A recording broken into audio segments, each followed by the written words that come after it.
Hi there. Welcome back to the Healing Medicine Self-Care in Healthcare Summer Interview Series on LinkedIn Live. So our monthly newsletter, the Healing Medicine newsletter, basically provides healthcare professionals with inspiration, resources, and professional development coaching to help begin shifting the paradigm of healing towards a more integrated approach. I'm very excited to be able to offer the Self-Care in Healthcare Summer Series as a group of interviews with practitioners like Dr. Maiysha Clairborne, who is the founder of the Mind ReMapping Academy, to begin talking about what healing means to her. So Maiysha, thank you so much for joining us here today. It is my pleasure, Blair. It has been, we talked about earlier that we've been communicating and connecting through other people so much that it feels like we've known each other for some time now. So I thank you for allowing me to be on and to be able to give some wisdom and some contribution to your community. I love that. And yeah, it's like when you feel people who are kind of in your orbit, right? It's just those little nudges from the universe to reach out and connect. So if you're watching us here on LinkedIn and feeling called to connect with either of us, please do reach out, and we're happy to have conversations about the work that we've done and point you in the right direction for how to expand on your own healing journey. So to get started today, Maiysha, I want to ask you the same question I'm asking all of our presenters for the Self-Care and Healthcare Summer Series, which is, what does healing mean to you? It's such a great question. I think that for me, healing is a layered and multifaceted thing. A lot of times when people think of healing, they think of the mind, or they think of the body, or sometimes they think of the spirit. I think it really embodies all of that. We have to think about the fact that community is part of our healing, and sex is part of our healing. And, there are so many aspects of our world, our lives. And as a fellow coach, there's the wheel of life, right? So we look at, the community and the physical and the financial and the spiritual and all of these things. So healing for me is this holistic entity that we embody, and it is I think it's our responsibility to go grab, even when we are inside of systems that potentially don't allow for that. And we're going to get into that, I'm sure. But I believe that it's just a multifaceted layered approach to feeling fulfilled, feeling whole and alive. I love that. And I think that you touched on this mind, body, and spirit work. And there's certain things that we've been talking about throughout these self-care and healthcare summer series. Some of them Reiki energy work, things like plant medicine, things like hypnosis and internal self-talk, which I know is a modality that you've used with much success for your coaching clients. So as healthcare professionals, I want to encourage you, if the question in your mind instantly goes to, well, where's the evidence for this? I want to encourage you to begin looking inside for that experience and becoming aware of, where you're at in your own healing journey and what it could look like to start. So kind of what I've been seeing, Maiysha, in my clients for pharmacists, they feel stuck, they feel trapped, they feel like they don't belong in healthcare. Mhm. And so I'd love to hear a little bit more of your story of, like, what what did your own healing journey look like? Talk to us about your practices. You're trained as a physician. Talk to us a little bit about how you got to where you are today, and maybe what you would recommend for some first steps for a healthcare professional out there who's just feeling very very unhopeful about the future. Yes. And first of all, I'll say, for those of you out there who are feeling stuck and unhopeful, I feel you. Um, Before I sort of tell my story, the short form of it, the nutshell version of it, I wanted to just share a little bit about what you said about if your first thought is this, where's the evidence? Just for people to consider that that is a conditioned response. And in our industry, in the medical industry, we are conditioned and programmed to think a certain way. And sometimes for people who are feeling stuck and constrained, it is because of that conditioning. So if your mind automatically goes to the doubt or the where's the evidence or the cynicism, just allow yourself to lean into that and actually allow yourself to go deeper and look at, well, where could that be coming from, and understand that that's a conditioned response, not right, not wrong, just a conditioned programmed response. And it's an opportunity for you to lean in and look deeper and listen more deeply to see where is that impacting or limiting you in all areas of life. So I'll start by dropping that gem, and now I'll tell my story if that's I like to Absolutely. drop I gems think, real early.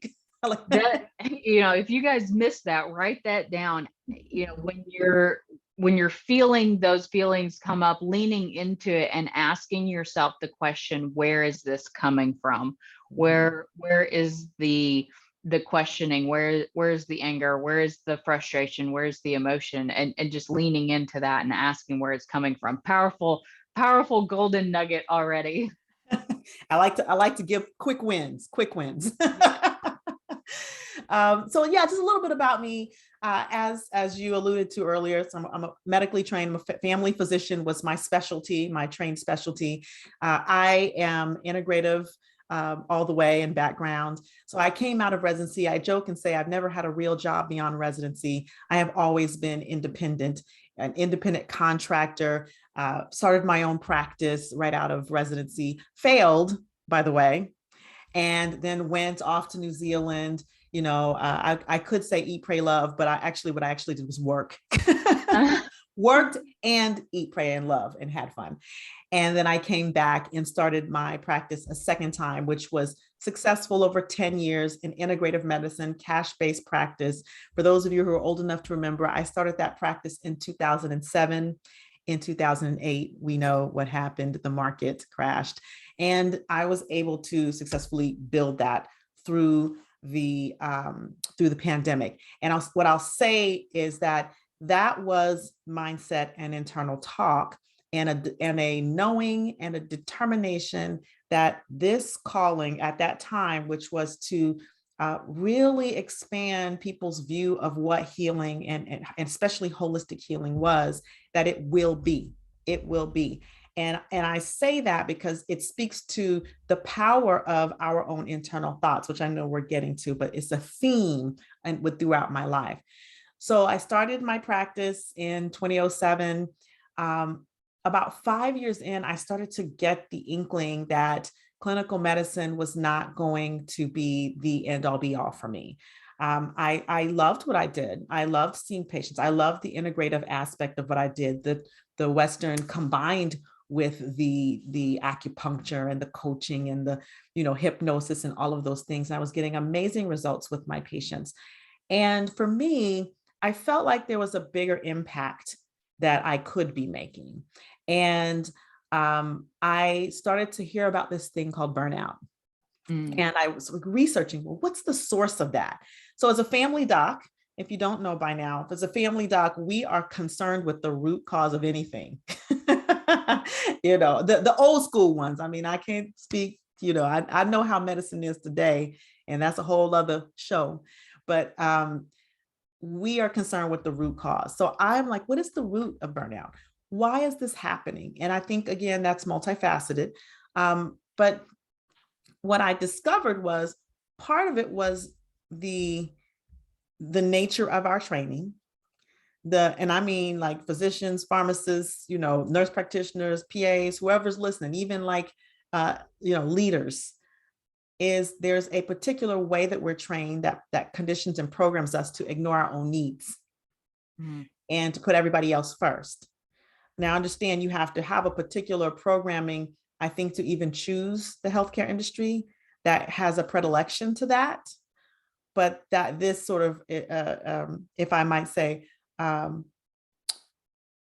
assumes that predilection and then capitalizes on that, right? Mm-hmm. And Absolutely. so I started to see this in my colleagues and the burnout, and especially in women, especially in moms. And that led me to go on the journey of looking at how can I help physician moms, pharmacist moms, moms in medicine. And that was my first transition. Now I'm on my third career, I'll tell you up front, right? So this was the first transition out of clinical medicine. And that rapidly grew. I mean, I really started to see, well, burnout is a real thing. And it definitely has a higher incidence in women than in men. And it was, that was something that was statistically shown, women higher than men. And also people of color, right? So women and people of color, so high risk for burnout. And what I started to see was that people were like, well, what do I do? And people were like wanting to leave, the industry. And so the mass exodus of docs and healthcare professionals for medicine is not new. It just got amplified by the pandemic, right? And so I started, coaching. My burnout coaching sort of like went into career coaching and then kind of went into entrepreneurship coaching. But what I found was very interesting is even when I was doing the entrepreneurship coaching, the biggest thing I had to deal with and the thing that I was most passionate about was the mindset. Mm. And so I, by this time I had trained as a trainer, master practitioner of hypnosis and neurolinguistic programming, which I can explain in a moment. And also a trainer of those things. And then I was called once again. Oh, it's time for a shift. Now, when the universe speaks, I listen, and the universe tends to speak very loudly to me. So I hear, time to transition, and I started the company that's training, the people in neurolinguistic programming, mostly healthcare professionals, therapists, counselors, coaches in NLP, in hypnosis, in trauma-informed processes, because we have dealt with a lot of trauma in our training. Yeah. And the certified coaches. So that's primarily what I do now. And so my journey in transitions were driven by the call for something bigger. I was just asked earlier, why did I leave medicine? Was it that I didn't like it? I said it wasn't that I stopped liking what I did. It's that I became very complete with it. I was complete with clinical medicine. And so I moved on to what was next. And that continues to be the case. And the other thing that I do that I hadn't mentioned is that I do training in anti-racism and consulting in diversity, equity, inclusion. And that came as a calling from the events of 2020, Ahmaud Arbery, Breonna Taylor, George Floyd. I had to look at, and I'm raising a young Black boy. And so it's like, well, how can I use this expertise to impact that space? So my transition has come out of multiple callings, but as a business person, and I've built businesses, I've learned how to build these businesses. So I hope that answers the question, sort of a little bit of my journey, a little bit of my story. And to answer one last question, the healing journey, the healing aspect of that. For me, I always had to look at, and this didn't come until later, what was important to me. So when I had to look at my values, and values are the core values are what's most important to us. And part of the transitions came with when I started to feel a misalignment with those values. And then when I transitioned in order to realign those values. So one of the big values for me was autonomy and freedom and impact. And then when I had my son, family became at the top of that. So flexibility, autonomy, freedom, all in service of being able to be with my family. And when you and that's part of that healing journey for me is, I would feel misaligned, feel off, feel unsatisfied. And then I'd come back to alignment. And then I'd get out of alignment, and I learned how to continue to bring myself back into alignment. And even from at some point, that misalignment led me into a really deep depression. That was actually before I even went into my full career, when I was in residency. And that deep depression almost led me to take my life. And so that's the point where I had to start learning, how do I bring myself back into alignment? And that's how I ended up in integrative medicine in the first place. And Oh, I love that so much. And thank you for sharing. Thank you for the advocacy work that you're doing as well. I think being able to say, to stand up and say, it is scary to stand up and say that what I'm doing in healthcare no longer aligns with my values. It no longer aligns with the oath of a pharmacist or the oath of a physician. Yeah. And being able to kind of raise your hand and say, hey, I'm struggling. I'm dealing with depression. I'm dealing with anxiety. I'm dealing with burnout. I myself dealt with postpartum depression after the birth of my third child. And that was really what kind of led me on this whole healing journey of, do I want to be on an antidepressant, or do I want to look into other holistic medications, which or holistic healing modalities, which kind of led to the whole microbiome and gut health, and changes in nutrition, and led me to mindfulness and movement. And it does get overwhelming whenever you kind of look at like all the changes as a whole. But what I like, and what you talk about, what you work with your coaching clients, is shifting that internal self-talk, is changing your mind first, so that your environment changes, so that your physicality changes, so that your emotional state changes, so that you become more aware when you're outside of alignment with those values. So you ask the question, what is important to you?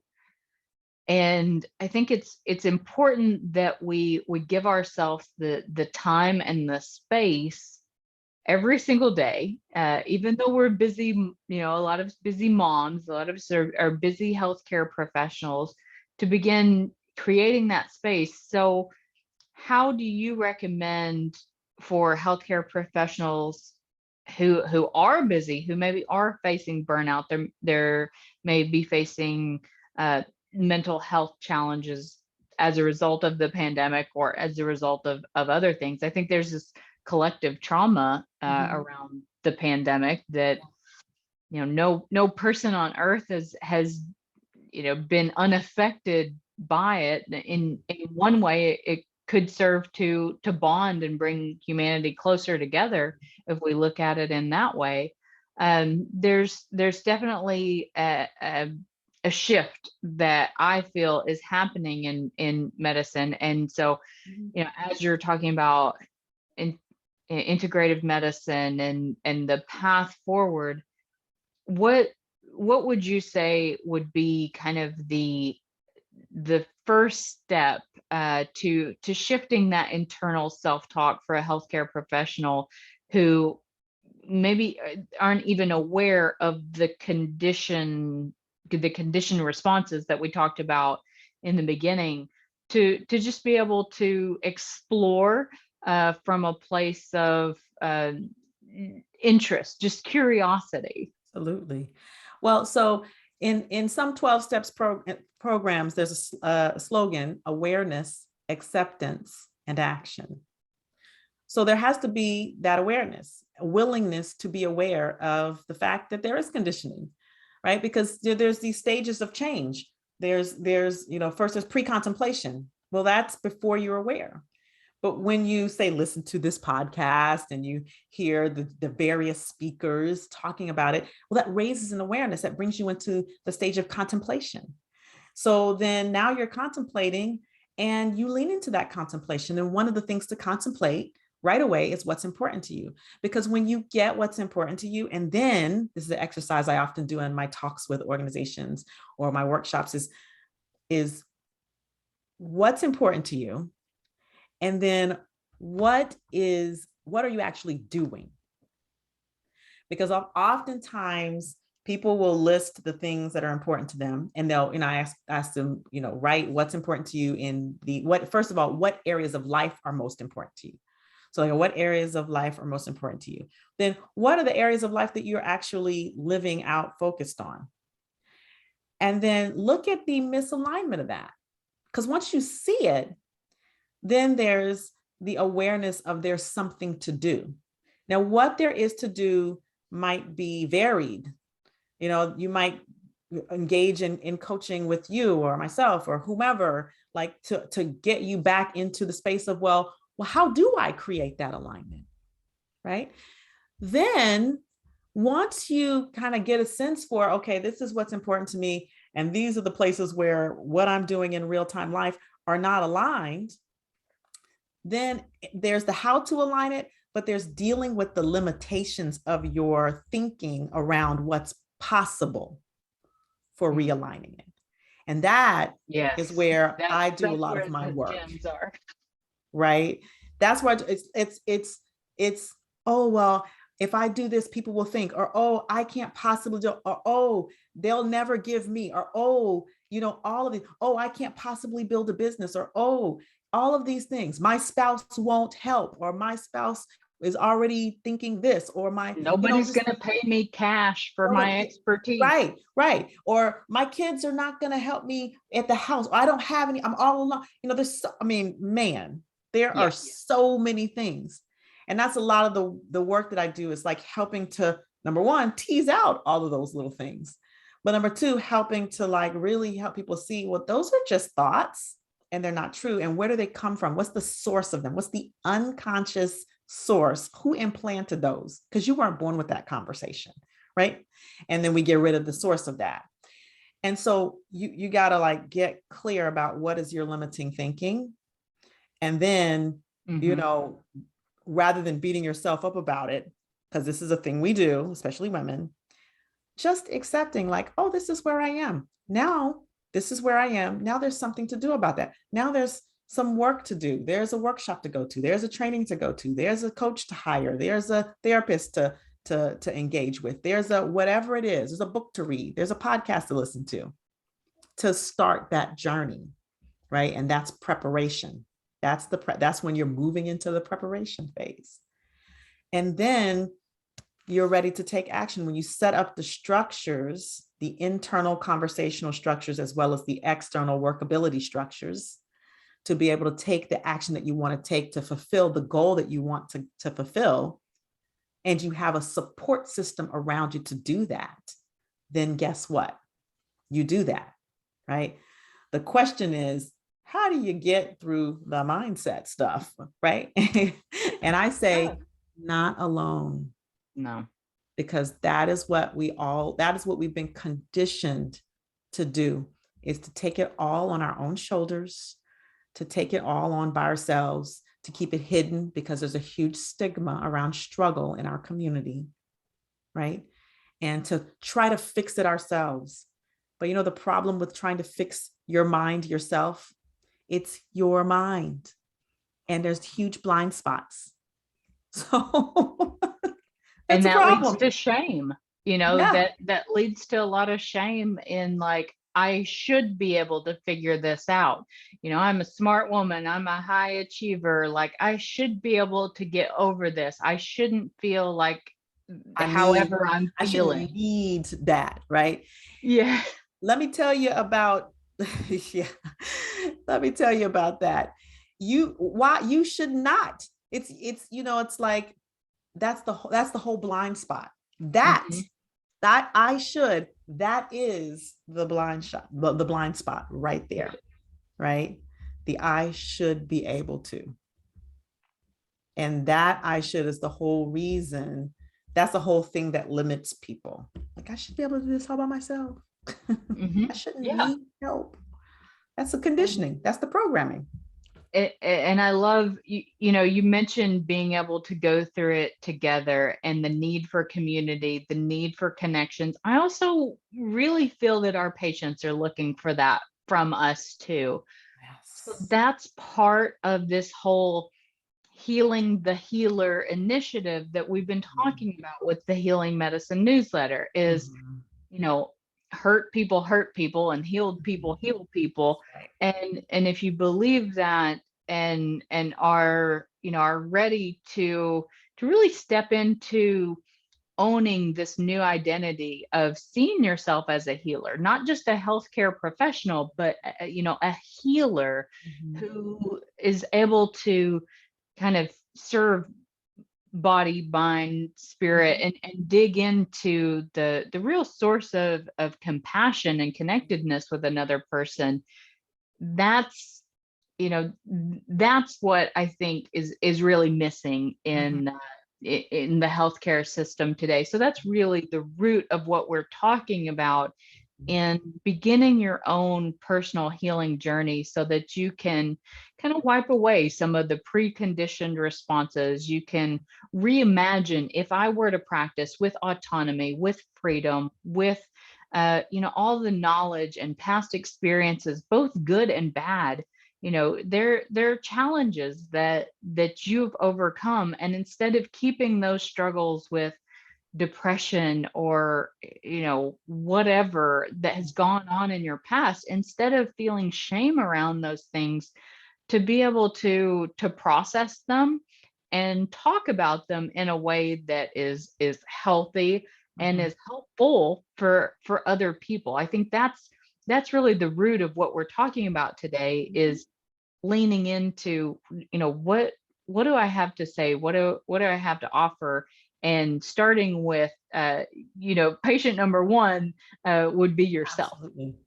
Absolutely. And it's worth saying that we know that this system is broken and there needs to be some fixing of the system to create to create a healthy and equitable environment. However, waiting on the system without working on number one, patient number one, is giving up your power. Mm-hmm. And so, how we as healthcare professionals, as medical professionals, take our power back is to do the work.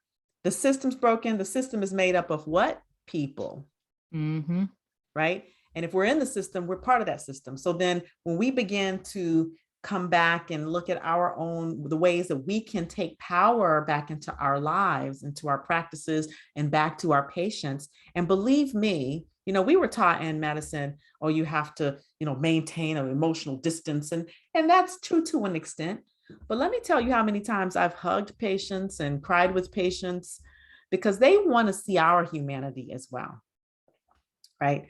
So that is why when I decided to sell my practice, patients were like, no, you can't leave us, because I they can were imagine. connected.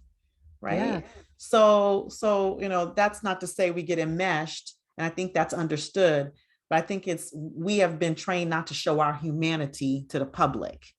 And I think that's the furthest thing from what we should be doing.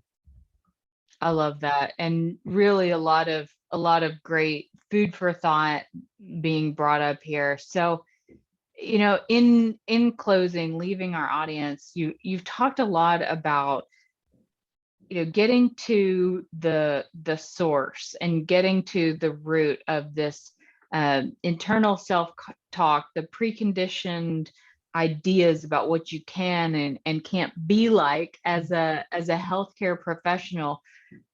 You work with healthcare professionals in the Mind ReMapping Academy. Can you talk a little bit about that and how people can find you if they're interested in learning more about neuro-linguistic programming and hypnosis?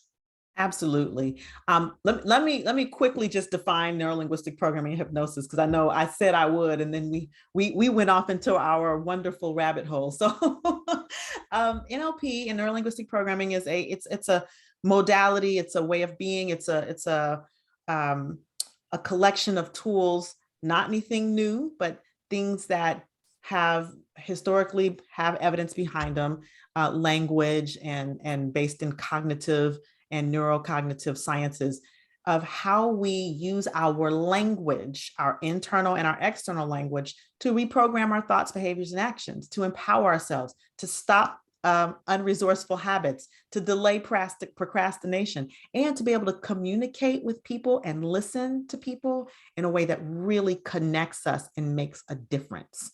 And so that's why I love, love, love this work.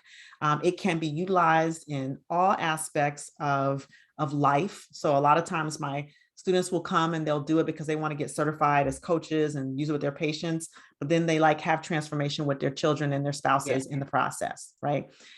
Hypnosis is just like really deep meditation, if I were to be honest, right? So it's a way to focus your mind so that your mind is open to the positive suggestions of either yourself, or if you're working with a person who is trained and certified, board certified like I am, to be able to remove those internal obstacles out of the way. So that's just sort of defining in a nutshell what it is.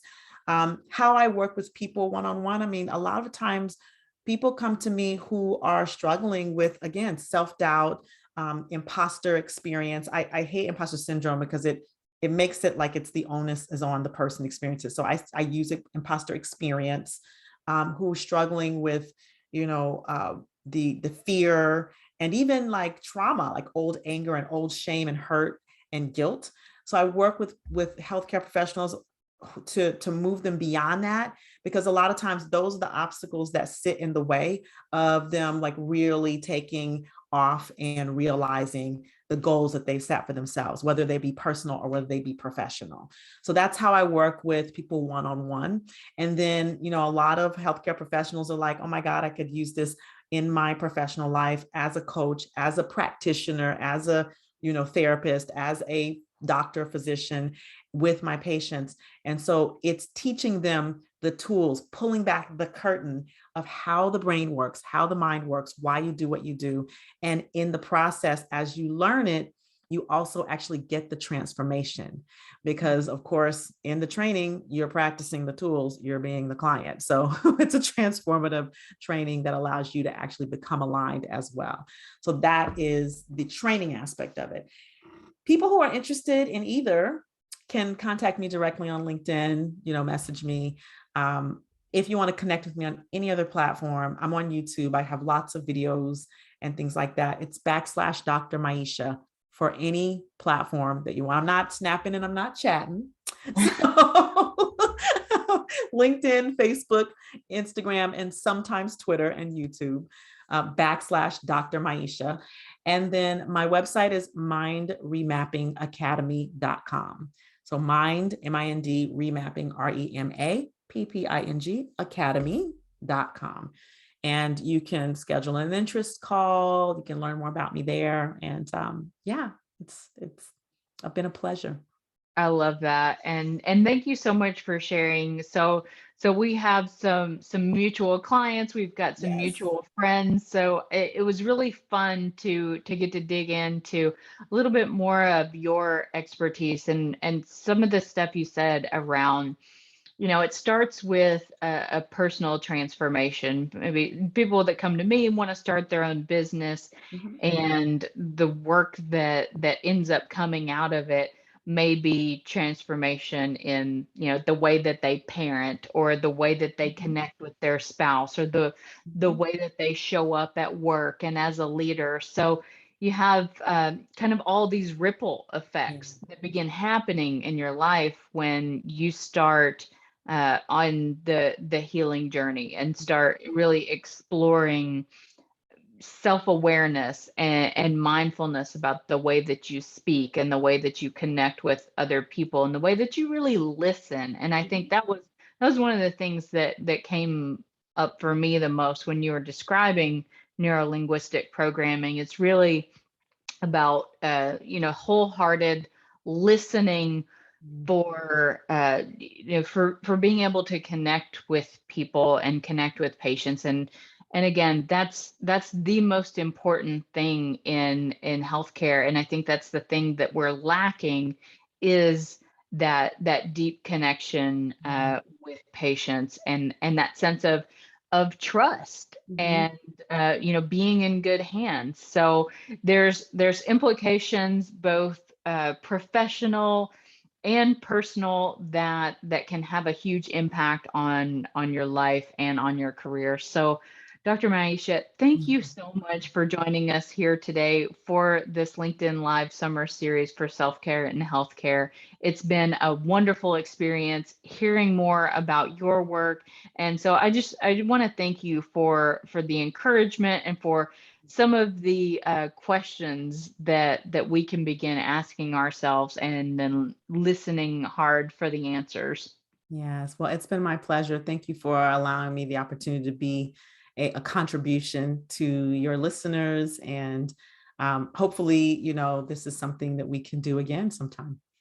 Absolutely. So if you're watching and want to get notified when our next healing newsletter comes out or the summer self-care and healthcare summer series, you can uh, subscribe to our newsletter. It's Healing Medicine, a LinkedIn newsletter. And so we provide resources for healthcare professionals who are looking to incorporate a more holistic, integrative approach to healing and healthcare, and really seeing themselves as healers. So happy to I'll put the link in the comments. So if you want to get notified when our next newsletter comes out, just feel free to subscribe and then join us for our next LinkedIn Live Healing Summer Series. So thank you so much for joining us, and we will see you again next time.